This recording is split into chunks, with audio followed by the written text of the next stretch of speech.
My initial writing was in political economy. I wrote my thesis on basically a historical understanding of Ugandan politics and economy. And it was driven by the fact that I was doing my research while the expulsion was happening. And then I was doing the research while I was in a camp in Britain, and I used to go in the morning to the British Colonial Archives and do the research the time the archives opened at 9 a.m. until 4 p.m., which is when they used to close then on Portugal Street. So my interest in political economy continued for, I would say for about 2 decades, almost 2 decades. And the big shift in my writing came when when the Museveni government came to power in 1986, and they appointed a commission of inquiry into local government system. And I was appointed the chair of the commission, and we spent 2 years going around the countryside, basically interviewing peasants and local government officials and teachers. And it set my mind thinking on the question of reform, that if the economy didn't really change, what possibilities were there for political reform? And it began to get me thinking about the autonomy of politics, to what extent. And it was also the time when the Soviet Union collapsed. And with the collapse of the Soviet Union, there was kind of a paradigmatic crisis, paradigm crisis in political economy, in left-wing thought.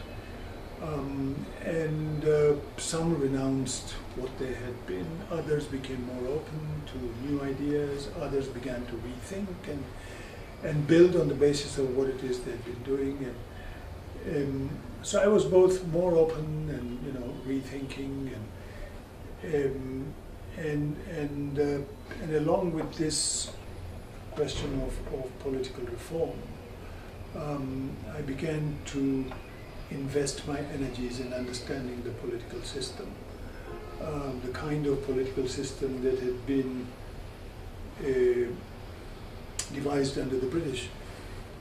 And I had, during the early 80s, over 6 years, when I was in my political economy phase, I'd done research in villages all around Uganda over 6 years at different times.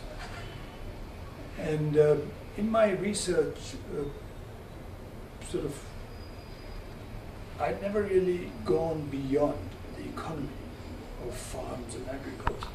But when I went back in the local government commission, then I began to ask peasants about their relationship to government and government officials. And I realized that actually the key issues which determined a peasant's life circumstances were all determined by officials, not by representatives in parliament. And that actually officialdom, a chief, just simply a government chief, was not only an administrator who implemented policy, but also had the right to pass a bylaw, which wouldn't contradict the national law, but could demand a development tax, could demand the contribution of a minister who was visiting, and had the right to arrest you if you transgressed that bylaw.